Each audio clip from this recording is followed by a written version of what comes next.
this marks our 63rd successful recovery of a Falcon first stage and the 11th for Just Read the Instructions.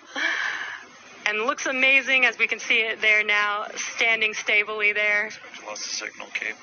Now we're waiting on your right-hand screen for SECO 1, which is second engine cutoff 1. There's that call out for SECO.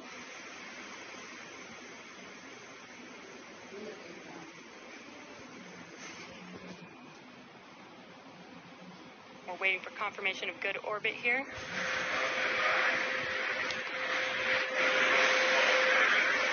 Nominal parking orbit insertion.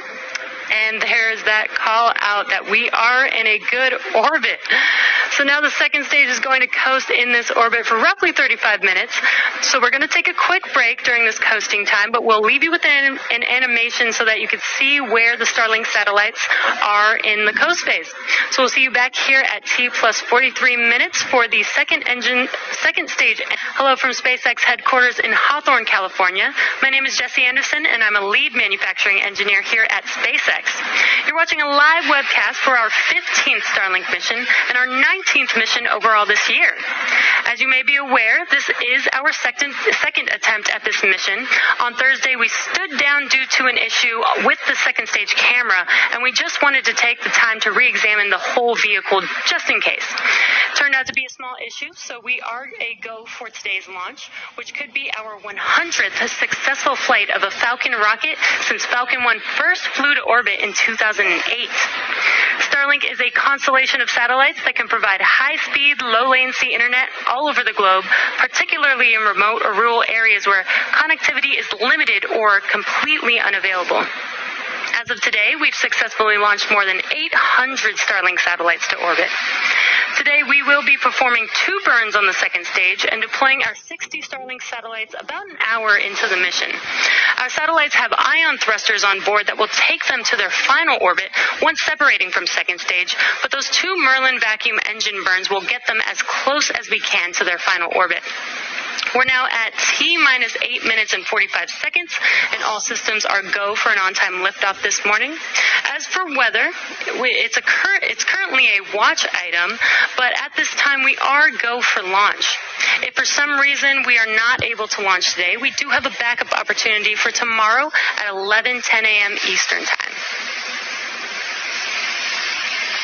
And what you're seeing on your screen is a live view of Falcon 9, our 2-stage vehicle that stands at 229 feet or 70 meters tall, which is just a little bit taller than the wingspan of a 747. The booster used in today's launch will be taking flight for the 3rd time. Its first mission was in June of this year for the GPS-3 Space Vehicle 3 mission, and again just last month in September on our 12th Starlink mission.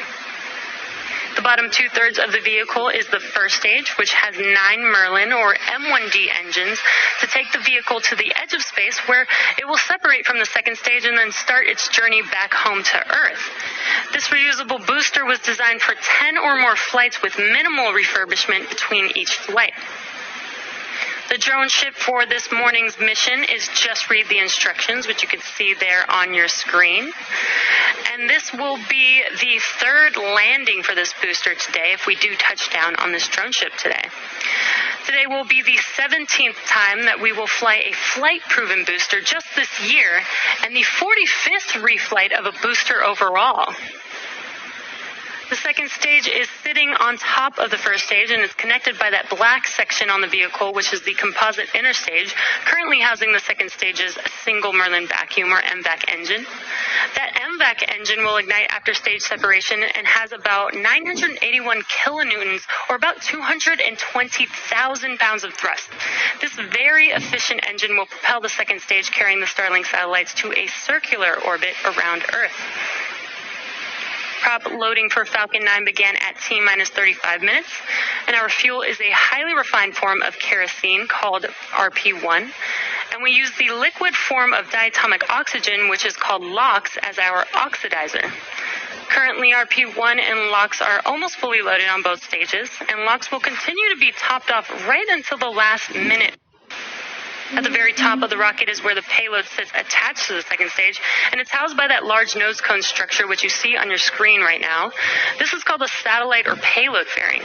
The fairing will be protecting those Starling satellites from all the during ascent until we reach the vacuum of space. Many of you know, normally we attempt to catch our fairing halves, but our recovery vessels have been undergoing some maintenance. With that said, one of our recovery boats, Miss Chief, is en route, and you can see that on your screen, en route to recover the fairing out of the water following splashdown. As for the weather, it does look nice over there in Florida, but we have been keeping an eye out on some thick cloud layers. So we are keeping an eye on weather until T-0, but so far it is looking good for launch today. The vehicle, satellites, weather, and range are looking good for an on-time liftoff this morning. As we continue the countdown, we wanted to share a few recent updates on Starling. This week, Microsoft announced a long-term strategic collaboration with SpaceX to connect Starlink with their modular data centers as part of Microsoft's Azure cloud computing service. This collaboration could help make internet access and networking capabilities available for customers in remote and rugged environments around the world. Speaking of remote locations, Starlink is making its way to another rural location right here in the United States. Earlier this week, the Ector County Independent School District in Texas announced their participation in a new pilot program to help local students and their families access high-speed, low-latency internet. Similar to other rural communities across the country, many residents of Ector County have limited to no connectivity.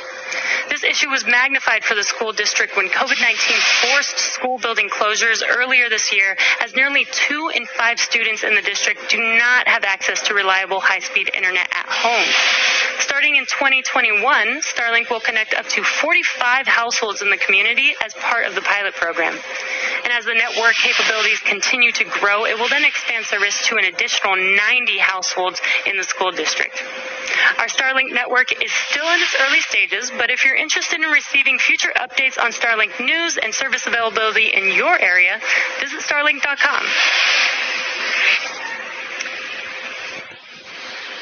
We're currently at T-minus 3.5 minutes from liftoff, and Falcon 9 is heading down the final stretch of the terminal countdown.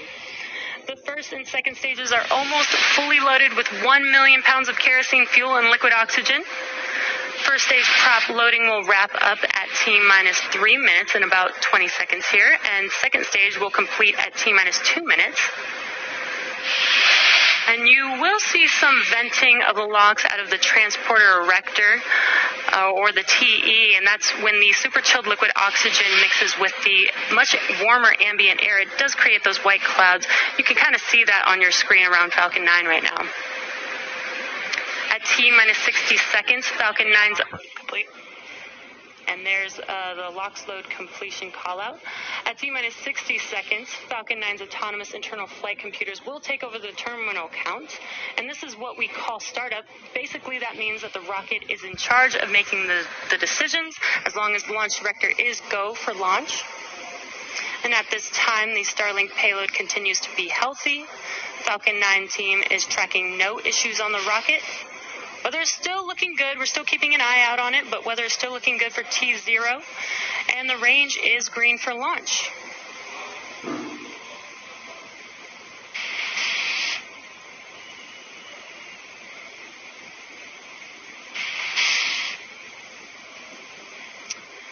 Coming up here at T-minus 2 minutes, we should be completing LOX loading here shortly.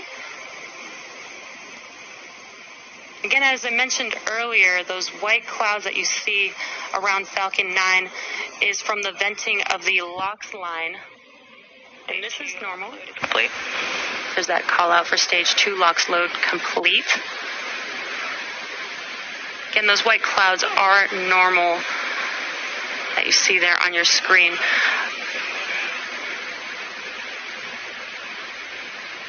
Just 30 seconds away from Falcon 9 being in startup. And that's when the internal flight computers take over the terminal count.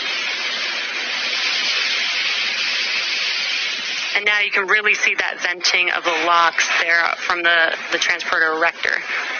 This is to clear out the lines on the TE in preparation for liftoff. Falcon 9 is in startup. There's that call out. The Falcon 9 is in startup. In about 10 seconds here, we should hear if we are go for launch. Flight.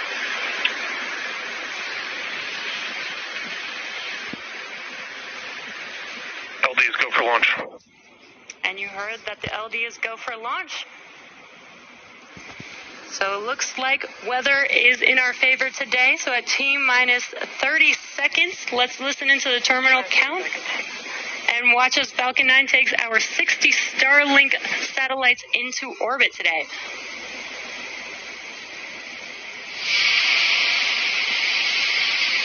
Stage 1 tank pressing for flight. T-minus 15 seconds. 10, 9, 8, 7, 6, 5, 4, 3, 2, 1, go! And we have liftoff.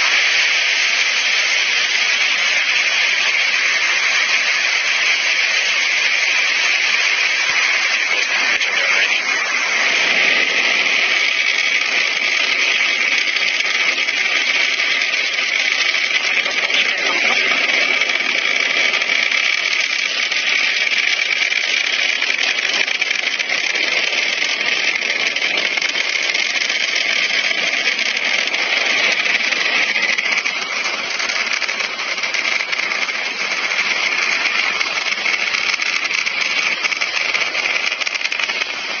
Plus 40 seconds into liftoff, Falcon 9 has successfully lifted off from Pad 40 at Cape Canaveral Air Force Station, carrying our Starling payload out into space.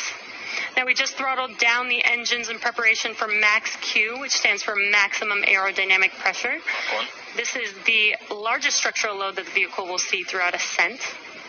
Should be coming up on Max Q in a few seconds here. Max Q. And there's that call out that we just passed through Max Q. In about a minute, we will have 3 events that happen very quickly, one after another. That will be MECO, or main engine cutoff, stage separation, and SES-1, or second engine start 1. And main engine cutoff is where all 9 of those M1D engines shut down, slow the vehicle down in preparation for stage separation, which is when the first stage separates from the second stage. After stage separation is SES-1, or second engine start 1. And this is where the MVAC engine lights up for its first burn and propels the second stage along with the Starlink satellites to orbit.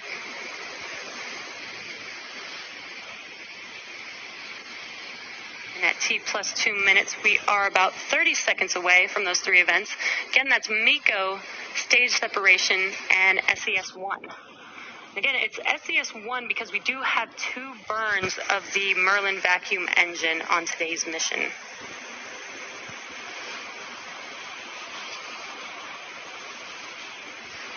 We have a beautiful view of the first stage.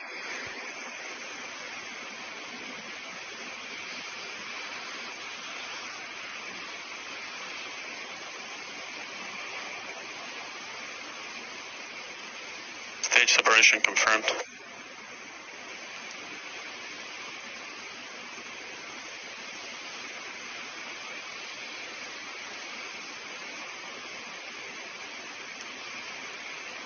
And there you just watched MECO, main engine cutoff, stage separation, and that second stage engine ignite.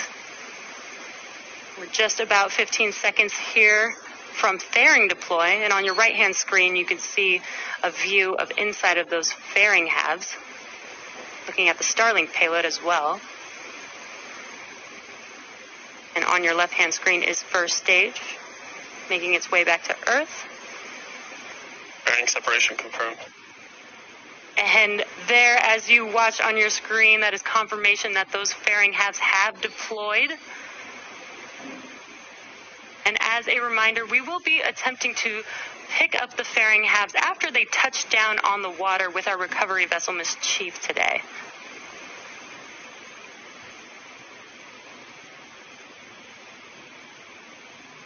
Now with stage 2 well on its way to orbit, stage 1 is now heading back to Earth and will perform 2 burns on its way down. Acquisition of signal Bermuda. The first is the entry burn to assist in slowing the vehicle down as it passes back into the Earth's atmosphere. This will be a 3-engine burn, starting off with the center E9 engine and followed not too long after by 2 additional engines reigniting. Then the second and final burn for the first stage will be the landing burn, which is just a single E9 engine, and that is enough to rapidly slow down the vehicle to allow it to touch down on its landing zone. And again, for today, the landing zone is Just Read the Instructions, which is currently out in the middle of the ocean waiting for this booster to come back. Stage 2 is looking good and nominal. Got a nice view of that MVAC engine on your right-hand screen. Stage 2 is taking our Starlink payload to its targeted orbit, and these 60 Starlink satellites will join the constellation already on orbit, which are designed to provide high-speed, low-latency internet to people here on Earth, and especially to places where good internet is really hard to access. It's just after T plus 5 minutes, so we're just about a minute away from the entry burn beginning on the first stage. Entry burn will be Trajectory. There's a call out. The vehicle second stage is on nominal trajectory. That entry burn will last about 22 seconds long.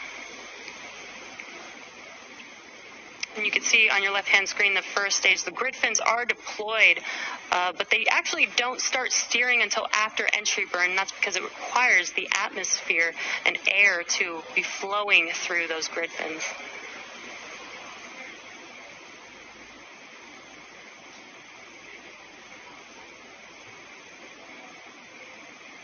Got some really awesome clear views on both the first and second stage. You can see Earth in the background.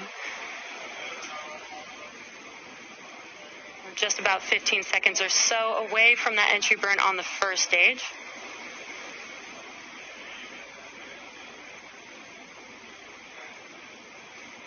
Stage 1 FTS is safe.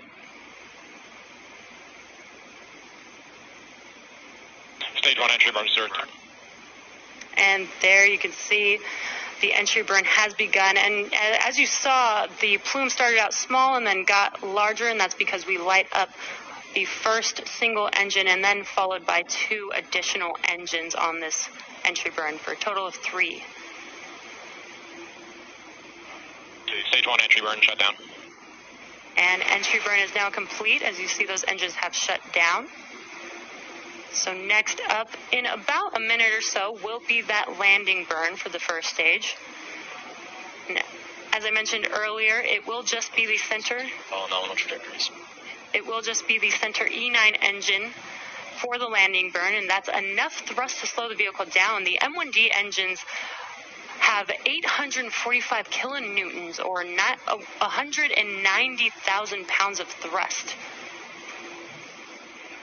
Again, that's enough to slow this very large vehicle down to touch down on that drone ship that you see right there in front of you. That's Just Read the Instructions. And this will be the 3rd landing for this specific booster.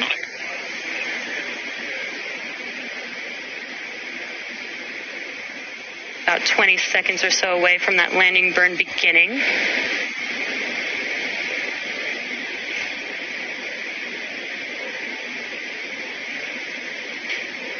It was a very clear and beautiful day over there in Florida, so hopefully we get a nice, beautiful view of first stage landing. Stage 1 landing burn. Stage 1 landing burn. There's confirmation, stage 1 landing burn. You can kind of see that burn kind of shaking the camera there. Stage 1 landing leg deploy.